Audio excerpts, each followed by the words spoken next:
बताते हैं कि जब नेताजी मुलायम सिंह हेलीकॉप्टर से लखनऊ से सैफई आते थे तो हवा में से नीचे के एक एक गांव के विषय में बता देते थे। उन्हें ये पता होता था कि जो नीचे गांव दिख रहा है वो कौन सा है। और बाकी देश पे अभी बात नहीं करते हैं, कम से कम उत्तर प्रदेश में हमेशा से जमीनी लोगों का महत्व आसमानी नेताओं से ज़्यादा रहा। विचारधारा, आपके ईश्वरीय काम, इन सबसे ज़्यादा महत्वपूर्ण आपका आवाम से, लोगों से जुड़ाव। उत्तर प्रदेश के लोगों को ये वन वे कम्युनिकेशन समझ में नहीं आता। उन्हें सिर्फ मन की बात सुननी नहीं है, उन्हें मन की बात कहनी भी है। और अगर आप सुनने को तैयार नहीं है तो साहब ये वन वे वाला रिश्ता उत्तर प्रदेश में नहीं चलेगा। आप ये समझ लें कि उत्तर प्रदेश ज़्यादा दिन तक एक तरफा प्रीत नहीं निभाता। राम राम, मेरा नाम अजय सिंह, स्वागत है आपका मेरे YouTube चैनल बसों पर। बनारस में मोदी जी का मार्जिन क्यों कम हुआ, ये सवाल है। और क्या भैया बनारस में प्रत्याशी चयन गलत था, या बनारस की टिकट पर भी ये था कि साहब अमित शाह ने जबरदस्ती किसी को थोप दिया, या योगी जी के प्रशासन के चलते बनारस में भी लोगों में नाराजगी थी, या बनारस में भी मोदी जैसे प्रत्याशी के लिए ठाकुर, अहीर, पंडित, दलित ये चक्र चला होगा। तो साहब इन सबसे इतर एक चीज और भी है। अभी आपको बनारस की जो मलंगई है उसका अंदाजा नहीं। अगर इन 10 सालों में, पिछले 10 साल में बड़े बड़े विदेशी मेहमानों को गंगा जी पर लाके आरती कराने की जगह एक बार बनारस के लोगों के बीच जाके मोदी जी ने होली मना ली होती तो यकीन मानिए अब की का चुनाव पिछले चुनाव से ज़्यादा मार्जिन से जीतते। ये बनारस की मलंगई है, ये बनारस की रीत है। बड़े बड़े नाम बनारस में हुए हैं साहब, और बनारस में आकर के वो टिपिकल बनारसी होते हैं, वो बड़े नाम नहीं होते। बड़ा उदाहरण दिया जाता है, सैफई कुनबे को आंखें बंद करके वोट मिलता है। मैं इसी चुनाव का बता रहा हूं आपको। मैनपुरी सीट जहां से डिंपल यादव चुनाव लड़ रही थी, और उस मैनपुरी सीट पर कुछ बहुत बड़े मार्जिन वाली जीत नहीं मिली है। अगर उसके इतिहास को देखेंगे आप तो यादवों का कोई गांव ऐसा नहीं होगा, और कम से कम करहल, किसनी और जसवंत नगर में गांव में उतना नहीं रहा क्योंकि वो उनका शहरी रोड शो से काम चल गया। करहल और किसनी, इन क्षेत्रों का कोई गांव ऐसा नहीं होगा जहां व्यक्तिगत तौर पर सैफई कुनबे से कोई ना कोई एक बार गया ना हो। स्वयं डिंपल ने हाथ जोड़ के वोट मांगे गांव गांव जाके। उनकी बिटिया अदिति यादव बच्ची है अभी, और उस बच्ची ने, मेरा एक अनुमान है कि कम से कम मैनपुरी के 150 गांव गई होगी वो बिटिया। लोगों के हाथ जोड़े हैं द्वार द्वार जाके, और एक तरह से झोली फैला के मां के लिए वोट मांगा है। अब कोई बिल्कुल चिढ़ा बैठा हो ना अखिलेश से, ध्रुव विरोधी हो,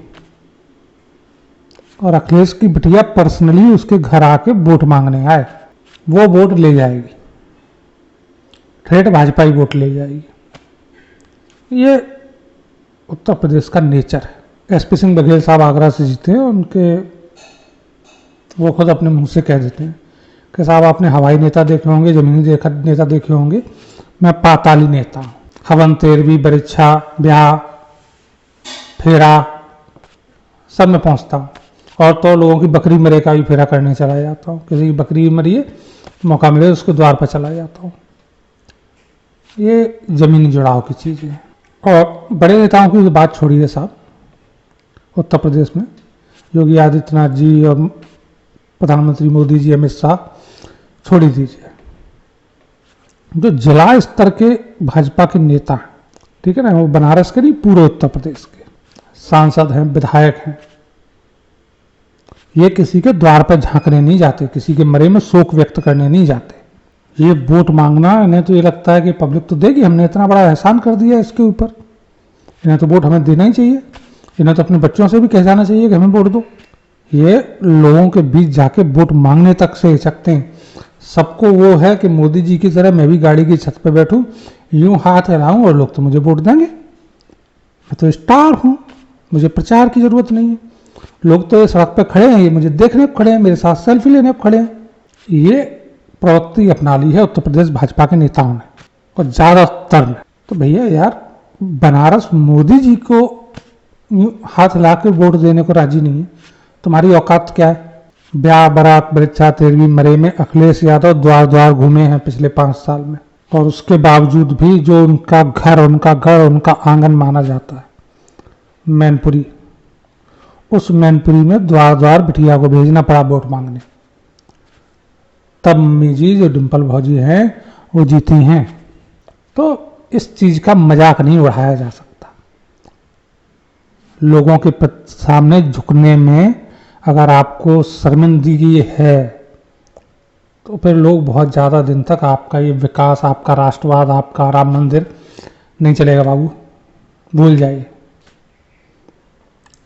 अंतुगत्वा जो पर्सनल जुड़ाव है उत्तर प्रदेश में, वो जमीनी जुड़ाव मायने रखता है। आपको बीच जाना पड़ेगा। ठीक है, मोदी जी द्वार द्वार नहीं जा सकते थे बनारस में, मोदी जी के कितने कार्यकर्ता गए, और उससे ही बड़ी बात, स्थानीय कार्यकर्ता जो था 10 साल से, उनमें से कितने इस चुनाव में मोदी जी के साथ थे, तो पता कर ले। बनारस के बमुश्किल 20% गांव भी नहीं होंगे जहां बीजेपी की तरफ से लोग वोट मांगने गए होंगे। गरीब बस्तियों में कोई गया नहीं है, मुख्य सड़कों से होकर निकल गए। आइए साहब, एहसान कर दिए आप हमारे ऊपर कि हम जा रहे हैं और छतों पे आइए, हमारे दर्शन कर लीजिए। तो भैया नहीं, उत्तर प्रदेश में तो कम से कम नहीं है। और अगर यही रवैया है, मैं अभी तो वोट कम हुए, मैं लिख के दे दूं मोदी जैसे नेता बनारस से अगला चुनाव हारेंगे, उत्तर प्रदेश आपको जमीन पर पैर रखवाएगा।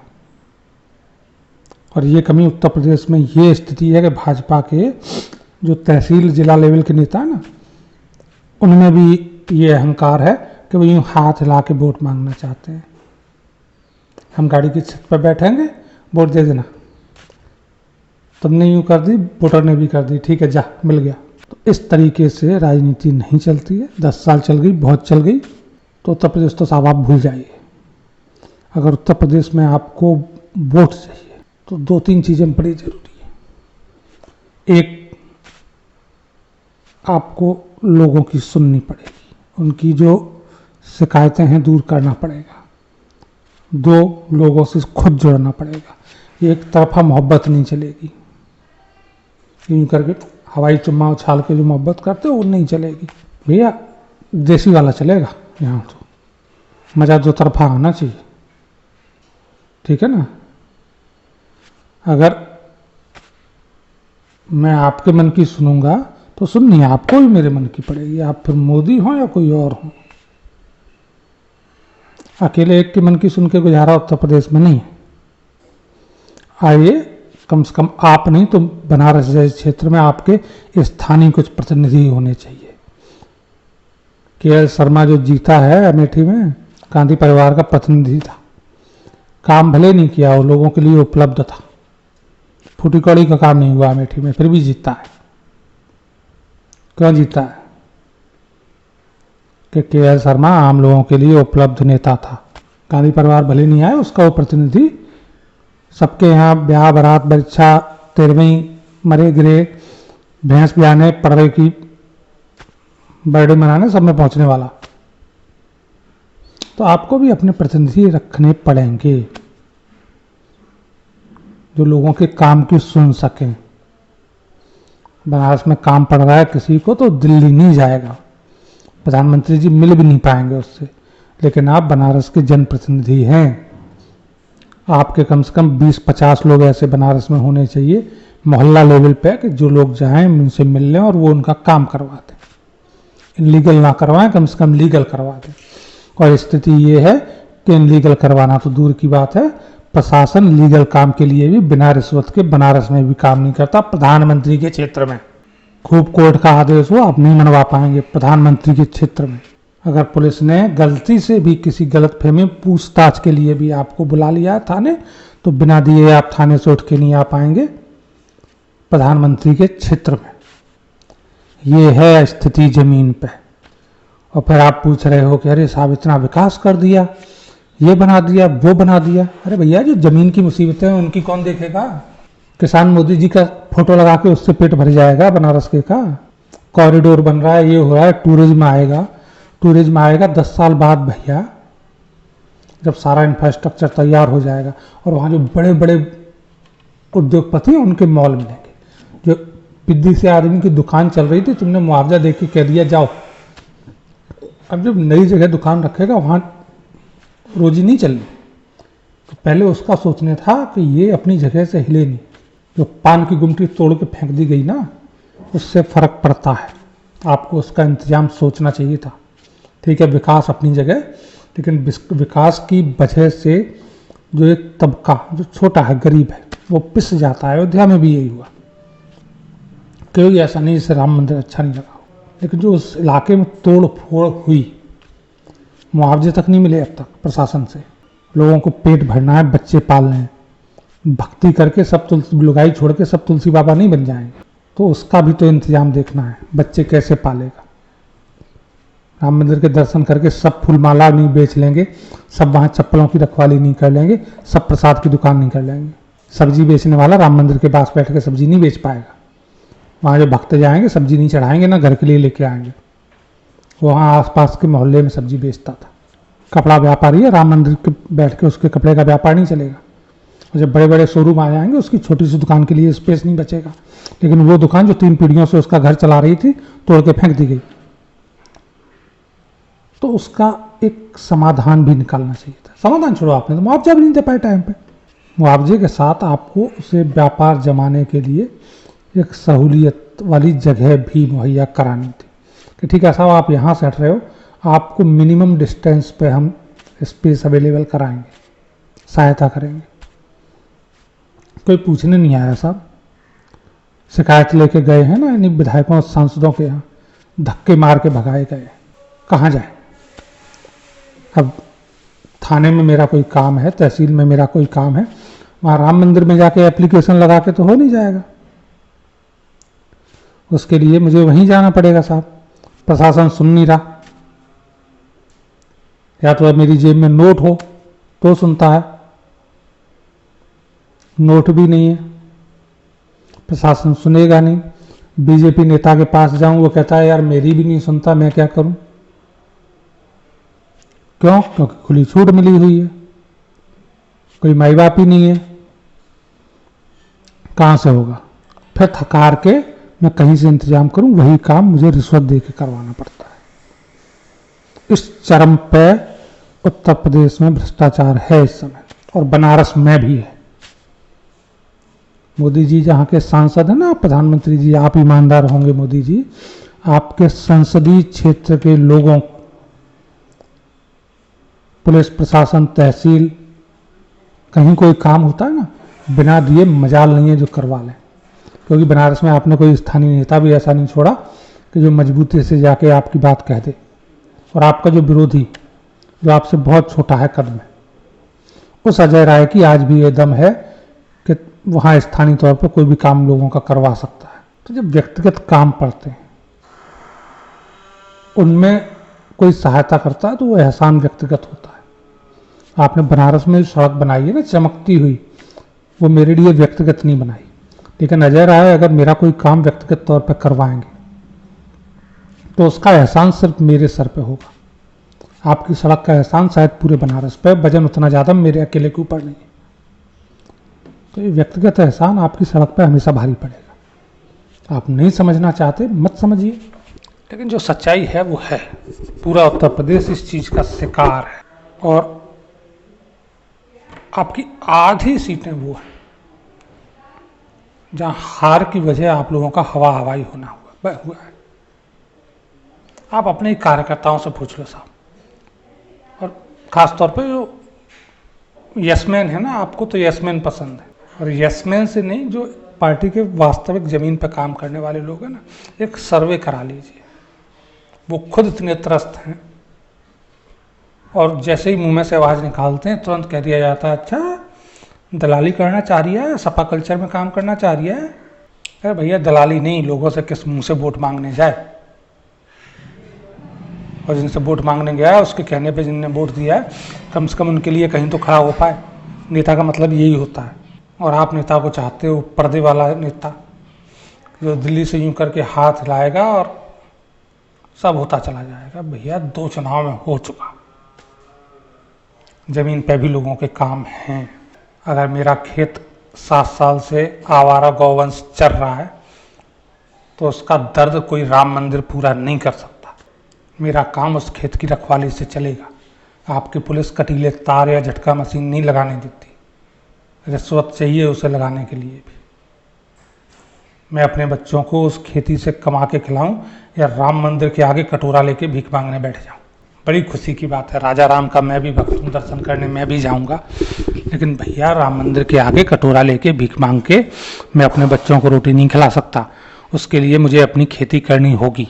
बनारस के विकास में जाकर के मैं फावड़ा नहीं चला सकता, या वो सड़क जो चमचमाती बन गई है उसे चूम के मेरा पेट नहीं भरेगा। मुझे मेरे बच्चों को पेट भरने के लिए अपनी खेती को सही सलामत करना होगा। उससे मुझे प्रोडक्शन चाहिए, उसकी सुरक्षा चाहिए।